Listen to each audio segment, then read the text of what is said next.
అందులో ఇలా ప్రభుత్వాలు కూడా పెద్ద ఎత్తున రైతులకు వ్యవసాయ పరికరాలు సబ్సిడీ మీద ఇవ్వాల్సిన అవసరం ఉంది. కానీ గత 2.5 సంవత్సరాలుగా అసలు ఎక్కడ కూడా సబ్సిడీ అనేది లేకుండా పోయింది ఈ ప్రభుత్వంలో.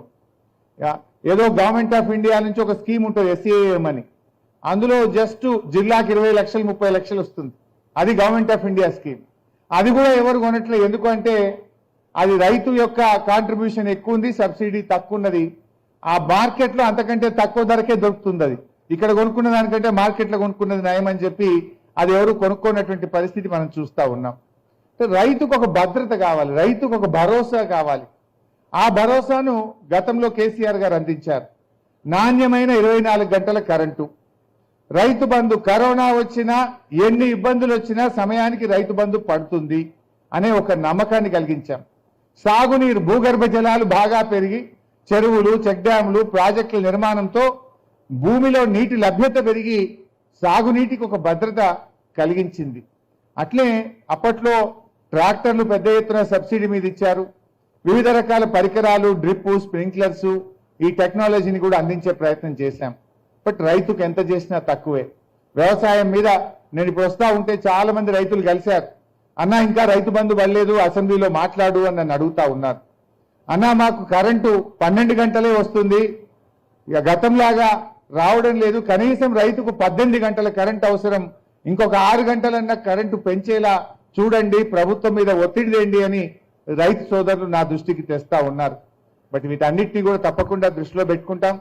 మేము ఒక ప్రధాన ప్రతిపక్షంగా రైతుల పక్షాన నిజాయితీగా మా వంతు ప్రయత్నం చేస్తామని చెప్పి కూడా తెలియజేస్తా ఉన్నా. మరి ఫిబ్రవరి 21వ తేదీ వచ్చింది, ఇంకా రైతు బంధు డబ్బులు పడలేదు. సకాలంలో రైతు బంధు కూడా అందించాలని కూడా నేను ఈ సందర్భంగా ప్రభుత్వాన్ని కోరుతూ, సరే ఏది ఏమైనా తప్పకుండా రైతుల మనసుల్లో ఏముందో రైతులతో ఇంటరాక్ట్ అయినప్పుడు చాలా విషయాలు మాకు కూడా తెలుస్తా ఉన్నాయి. ఈ అన్ని విషయాలు రాబోయే బడ్జెట్ సమావేశాల్లో, అసెంబ్లీ సమావేశాల్లో రైతుల పక్షాన ప్రభుత్వం మీద ఒత్తిడి తేవడానికి, ఇలాంటి మంచి వ్యవసాయ పరికరాలకు పెద్ద ఎత్తున బడ్జెట్లో సబ్సిడీ పెట్టే విధంగా కూడా మీ తరఫున ప్రభుత్వం మీద ఒత్తిడి తెస్తామని, మీ తరఫున మీ ఆలోచనలను ప్రభుత్వానికి చెప్పే ప్రయత్నం చేస్తాం. ఏది ఏమైనా ఇలాంటి అగ్రి షోస్ తమ్ముడు నెక్స్ట్ ఇయర్ ఇంకా పెద్దగా పెడతాను, 5 రోజుల పాటు పెడతానన్నాడు. I congratulate him.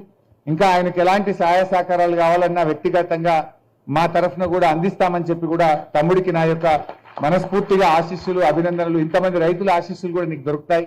నువ్వు ఒక మంచి ప్రయత్నం చేసినావు, అంటే మంచిని ప్రచారం చేస్తున్నాడు. రాజేందర్ చేస్తుందల్లా ఒక ఉత్తమ రైతు యొక్క విషయాలను అందరూ రైతులకు తెలియజేసే ప్రయత్నం చేస్తున్నాడు. రైతులకంటూ ఒక ప్లాట్ఫామ్ లేదు, రైతులకు ఒక యూనియన్ సంఘం ఉండదు. అందరికీ సంఘం ఉంటుంది, పాత కాయిదాలు ఏరుకుంటూ అనుకుంటుంది, పాత సీసాలు ఏరుకుంటూ అనుకుంటుంది, ఉద్యోగులకు ఉంటుంది, ఎమ్మెల్యేలకు ఉంటుంది, జర్నలిస్టులకు ఉంటుంది, సర్పంచ్లకు ఉంటుంది, ఎంపీటీసీలకు సంఘం ఉంటుంది. కానీ రైతులకు సంఘం లేదు పాపం. ఆ రైతులను సంఘటితం చేస్తున్నాడు రాజేందర్ రెడ్డి. ఇలా 30 లక్షల మంది రైతులను ఒక యాప్ కిందికి, ఒక సబ్స్క్రైబర్స్ ని పెట్టి 30 లక్షల మంది రైతులకు ఒక మార్గదర్శకత్వాన్ని, ఒక సంఘటితం చేసే ప్రయత్నాన్ని తమ్ముడు రాజేందర్ చేయడం నిజంగా చాలా సంతోషం. ఆయన చేసే ఒక ప్రయత్నంలో కొన్ని వేలాది మంది రైతు కుటుంబాలు బాగుపడుతున్నాయి. వేలాది మంది రైతులు ఎన్నో కొత్త విషయాలను తెలుసుకొని చక్కగా ముందుకు పోతా ఉన్నారు. ఆయనను మనసారా దీవిస్తూ అభినందిస్తూ మీ అందరికీ నమస్కారం. జై హింద్, జై కిసాన్, జై తెలంగాణ.